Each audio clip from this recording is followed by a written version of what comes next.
Episode की शुरुआत में हम फैंगलैन के बंदे को देखते हैं जो अपने सिगरेट की मदद से हर जगह आसमान से अटैक कर रहा था। तो वेंगजी सियाओ को कवर कर लेती है, जिसके बाद वो सियाओ से बोलती है कि हम चारों आपस में लड़ाई में बिजी थे और इस बीच फेंगजी हम लोगों का वेट कर रहा था। तभी फेंग अपने अटैक से वहाँ सभी बिस्टों को मार देता है। ये देख के वेंगजी बोलती है, ऐसा लग रहा है कि इसे कोई डार्क हेवनली पावर मिली है जिससे यह इतना पावरफुल हो गया है। यह सुन के सिया वेंगजी से कहता है कि तुम मेरे ऊपर से सील हटा दो क्योंकि मैं ही तुम्हारी मदद कर सकता हूँ, क्योंकि उन तीनों से तुम अकेले नहीं लड़ सकती। इस पे वेंगजी से कहती है कि क्या तुम कोई और प्लान तो नहीं बना रहे। तो सिया बोलता है, ऐसे बिल्कुल नहीं है, यह चीज तुम्हारे बारे में नहीं है। तुम फिलहाल बहुत ज्यादा इंजर्ड हो और तुम्हें मेडिकल ट्रीटमेंट की जरूरत है, इसलिए तुम्हें मुझ पर ही डिपेंड रहना होगा। तो ये सुन के वेंगजी सिया की सील हटा देती है, जिसके बाद वह मन में बोलती है कि इसकी सील हटाते ही इसके अंदर से बहुत ज्यादा ऑरा महसूस हो रहा है। क्या ये वही तो नहीं जिसे फैंकलाइन दबाने की कोशिश कर रहा था। इधर वो फोर्थ वाला बंदा फैंकलाइन वाले बंदे के अटैक से बच रहा था, जिसे देख के सिया मन में बोलता है कि इससे लड़ने में यह फोर्थ वाला बंदा स्ट्रगल कर रहा है। सच में फैंकलाइन वाले बंदे की ताकत बहुत ज्यादा है, पर इस फोर्थ वाले बंदे के साथ वो प्रिंसेस भी थी, वो कहाँ गई। इधर सिया देखता है कि कुछ 3000 कॉन्टिनेंट के लोगों पर कुछ लोग अत्याचार कर रहे थे। तो सिया यह देख के उन सबको एक झटके में मार देता है, जिसके बाद वह लास्ट वाले बंदे की मेमोरी देखता है, जिससे उसे पता लगता है कि फैंकलाइन के एक मास्टर का मुकाबला एक सीक्लैन के एंसेस्टर से हुआ था, जिसकी वजह से उसके मन से ही सीक्लैन के लिए बहुत ज्यादा नफरत थी।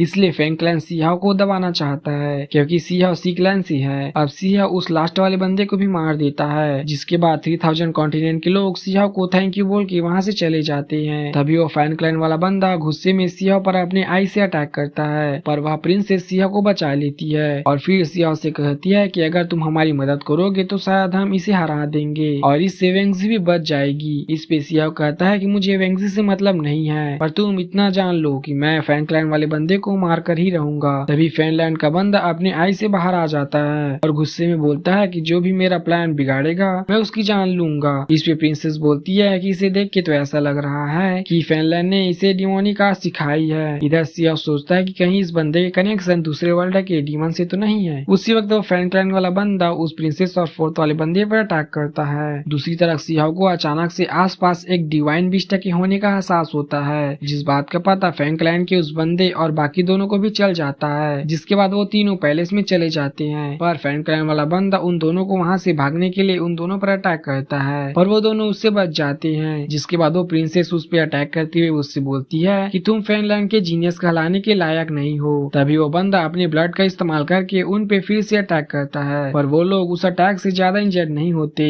इस तरफ फैनलैंड का बंदा उस डिवाइन बिस्ट के बहुत करीब पहुंच जाता है, पर तभी अचानक उस पर एक तलवार से अटैक होता है। साथ ही सिया वहां आ जाता है। ये देख के फैनलैंड का बंदा गुस्से में अपनी तलवार निकाल लेता है, तो सिया भी अपना वह स्पेशल मैप बाहर निकाल लेता है। अब सिया बोलता है कि एंशिएंट टाइम में कुछ डिमंस ने इस वर्ल्ड के लोगों को पावर दी थी, तो जरूर फैंकलैंड भी उन्हीं में से एक होगा। अब सिया अपने मैप का इस्तेमाल करके उस फैंकलैंड के बंदे को एक इल्यूजन में फंसा देता है, जहाँ फैंकलैंड के बंदे पर कई सारे इल्यूजन स्केलेटन मॉन्स्टर अटैक करते हैं, जिससे वो लड़ रहा था। साथ ही वो सिया से बोलता है कि तुम्हारे पास 2 इमोर्टल ऑरा है, तो तुम मेरी फॉर्मेशन को कैसे तोड़ सकते हो। इस पे सिया बोलता है कि तुम्हारी पावर बस नाम का है, यह मेरे मैप की पावर की टक्कर नहीं ले सकता। इधर यह सुन के वो प्रिंसेस हैरान होती हुई बोलती है कि वेंगजी की इस दोस्त के पास ऐसा आइटम भी है। उसी वक्त वो फैंकलाइन वाला बंदा सिया पर अपने 3 लोटस फ्लावर से अटैक करता है, जिसे रोकने के लिए सिया फिर से मैप का इस्तेमाल करता है। तो फैंकलाइन वाला बंदा सिया पर अपने 2 ईल से अटैक करता है। तभी सिया उस पर अपना प्रेशर बढ़ाता है, जिसकी वजह से वह फैंकलाइन वाला बंदा घुटने पर आ जाता है और उसके मुंह से भी खून निकलने लगता है। ये देख के वो बंदा बोलता है कि तुम्हारे पास यह पावर कैसी है, तुम कैसे फैंकलाइन की पावर को सप्रेस कर सकते हो। तभी सिया आसपास के चट्टानों के टुकड़ों का इस्तेमाल करके और प्रेशर बढ़ा देता है। साथ ही तभी प्रिंसेस भी उस फैंकलाइन वाले बंदे पर अटैक करती है, और वो फैंकलाइन वाला बंदा फिर से खड़ा होकर अपने हेल्थ ट्रांसफॉर्मेशन का इस्तेमाल करता है और बोलता है कि अगर तुम एक साथ नहीं होते तो मैं तुम सबको मार देता।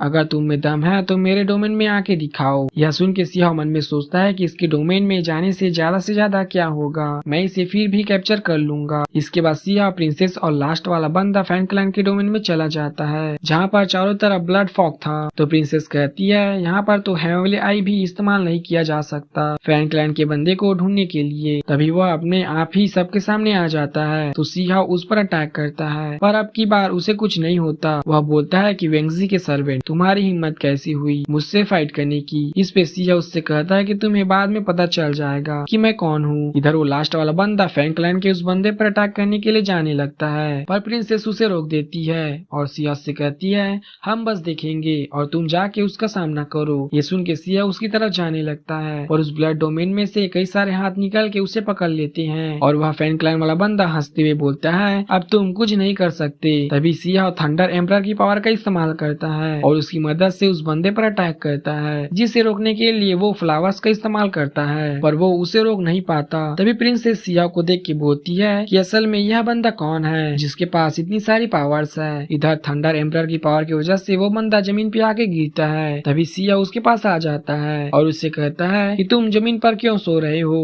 ये सुन के वो बंदा अपने सिक्स अंकल की मदद मांगता है, तो वह अंकल वहाँ आ जाता है और उसी बंदे से कहता है कि तुम इस यंगर जनरेशन के लड़के से हार गए, तुमसे जीनियस का टैग छीन लेना चाहिए। यह सुन के वो लड़का अंकल से कहता है कि एक बार मुझे कई सारे ट्रेजर्स मिल जाए तो कोई भी मुझसे कम्पीट नहीं कर पाएगा एकेडमी का जीनियस बनने के लिए। ये सुन के वो अंकल उससे कहता है कि मैं बचपन में बहुत ही ज्यादा कमजोर था और सभी मेरा मजाक उड़ाते थे, लेकिन एक दिन मैंने अपनी स्ट्रीम पावर दिखाई जिससे सब डर गए और तुम ट्रेजर्स का सहारा लेने की सोच रहे हो। इस सी क्लैन के बंदे को मैं ही मारूंगा। अब ये बोल के वह उन तीनों पर अटैक करता है, जिसकी वजह से उन तीनों पर प्रेशर पड़ने लगता है और प्रिंसेस बोलती है कि इनके पास डार्क पावर कहाँ से आ रही है जो इन्हें इतना पावरफुल बना दे रही है। ये सुन के सिया बोलता है कि यह सब शायद डीमंस की पावर है। तभी वो अंकल प्रिंसेस के पास आके उसे बुरा भला बोलने लगते हैं और उसके साथ बदतमीजी करने लगते हैं। तो गुस्से में वो लास्ट वाला बंदा उस पर अटैक करता है, लेकिन उस अटैक से उसे कुछ नहीं होता। जिसके बाद वह उसके पास जाके बोलता है कि तुम्हारे पास 3 इमोर्टल ऑरास है और तुम्हारी बॉडी भी काफी अच्छी है, इसका मैं इस्तेमाल कर सकता हूँ। अब वो उन तीनों से कहता है कि तुम तीनों मेरे अंडर आ जाओ, फ्रैंकलाइन तुम्हें अच्छे से इस्तेमाल करेगा। यह बोल के वो अंकल उन तीनों को स्नेक की मदद से पकड़ लेता है। यह सुन के वो प्रिंसेस उस अंकल से कहती है कि तियानजिन एकेडमी तुम्हें छोड़ेगी नहीं।